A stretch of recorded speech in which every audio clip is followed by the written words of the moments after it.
Alright guys, we're finally back for part 2 on this rusty motor rebuild.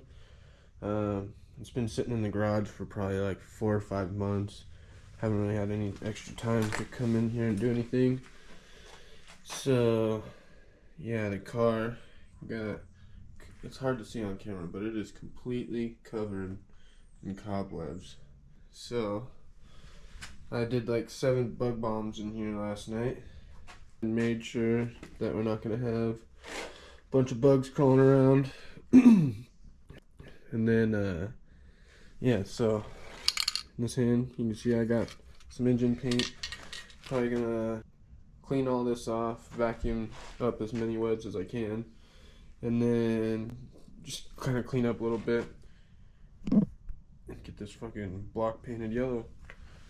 I got the block, just mainly the sides of the block painted yellow. Not that anyone's ever going to see it once the motor's put together, but once I put my new timing covers on, new heads, new oil pan, it's actually going to look pretty good, I think.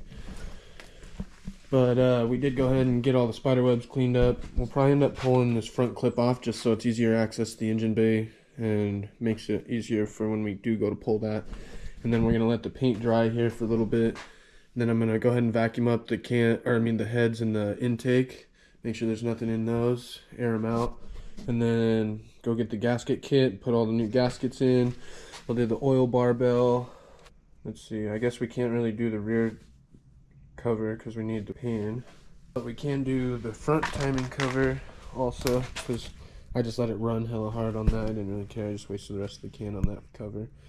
So we'll pull that pulley, pull that front timing cover, and get what gaskets we can get sealed up. Probably swap over our valley plate to the one that we're going to be using in there. Just basically get the motor dressed up and looking good. Camera's almost dead. Got the motor a lot more assembled.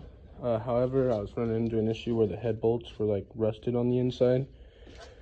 Probably from when I did the rust removal and then I turned it over and pushed the water out, it probably somewhat into the head bolt holes. Didn't think about that one, so went ahead and built a chaser. You can see in the threads right there if it'll focus. And just with an extra head bolt. And yeah, went ahead and got all those threads cleaned out. About to get the heads torqued down. Double go over those, and then we'll start doing like front and rear main seal, valve covers, rocker arms, intake. Get this thing looking like an engine again. Got the motor almost all the way back together, intake adapters, we got rocker arms, push rods, heads, valve cover on this side, new valve cover gasket, all the gaskets done. Basically just need to do the front main, the rear main, put the timing covers on, and then I need to pull that, get the water pump because I need that water pump, that AC bracket or the alternator bracket with the alternator. Pull that off. We're going to use that front timing cover because it's brand new, nice and clean. I need to pull the oil pan off of that, so I'll probably pull that engine out just so that's all ready. Put the oil pan on, torque down the front and rear covers. Oh yeah, and the oil galley in the back, we'll still replace that too. Alright guys, I'm just down under the car, disconnecting the rear drive line, and I was kind of looking for any sort of damage on like the guibo maybe, because I had that rattle sound, and I actually found it. It was the carrier bearing. I guess this is finger loose. Let me adjust that a little bit. It's kind of dark, but that was finger loose. So you can see how that would be rattling around. So yeah, at least we figured that problem out.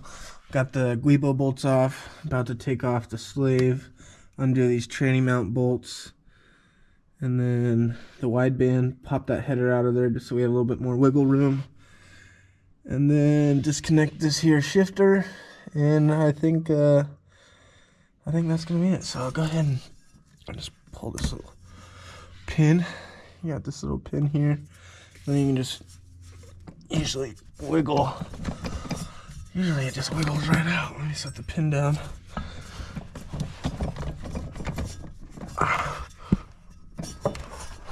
Damn it, really. I like the shifter. Yes, there we go. Okay, that's popped off. Okay, we got everything under the car disconnected. The slave. Oh, I lied. Almost everything. I gotta go back under there and get the actual tranny mount itself. Just a couple of 13 millimeters.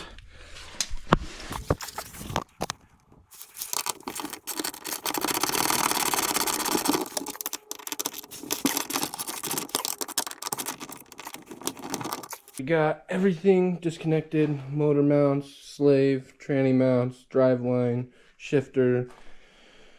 I lied, it looks like I gotta take off the oil filter and disconnect the oil cooler real quick. Last two things, went ahead and put the engine plate on there. Now we're gonna go ahead and yeah, take those last couple small things off, then get the cherry picker situated, get this thing up in the air and hopefully out. I got her mostly wiggled loose. Looks like I disconnected the driveline for no reason. It split apart in the middle. Then I found out I forgot this little chassis ground that I made. So, looks like I need a 16. Let's see if this thing just goes swing. What the fuck is 17?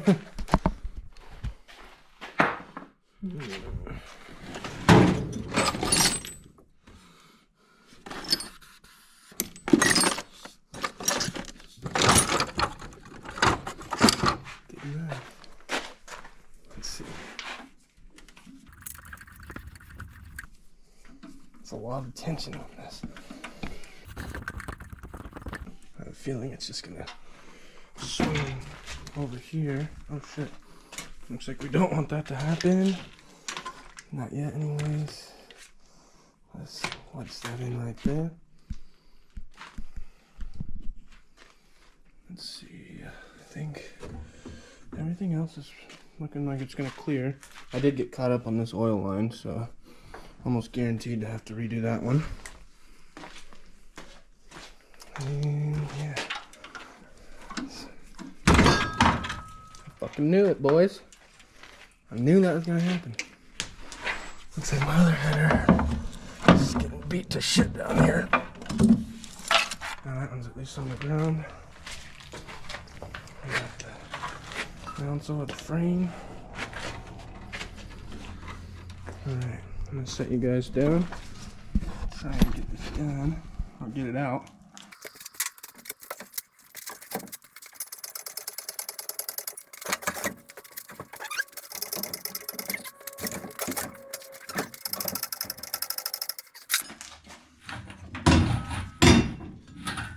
It's just a drive line. Shouldn't even be on there actually.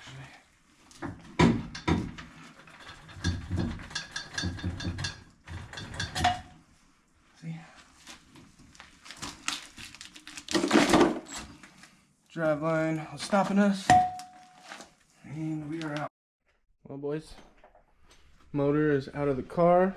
We got the motor up in the air, so I might as well start taking transmission and oil pan and mounts off, and then yeah, start getting timing covers off of this motor, thrown on there, then the clutch, transmission, oil pan, you know, the whole nine. Alrighty, we got that motor basically stripped, oil pans off, we got the windage tray, pickup tube all off. We just got to take off this transmission, which we got like 3,000 Allen wrench bolts, and then we will pull that tonight. But I think that's going to probably be it for this video. We got the engine out. This motor is basically all thrown together minus oil pan, timing covers, and the transmission. So in the next one, we'll probably swap everything onto that, get that thing fully complete, get that sitting in the car, and then we'll have to do a bunch of small things like drill for the alternator, set up all the accessories, rerun my oil lines. Probably gonna have to make some new oil lines because you've seen we got it caught up a little bit. Yeah, so that's gonna be it for this one. Subscribe to see if this rusty engine here is gonna start, and if not, what we're gonna do with this one.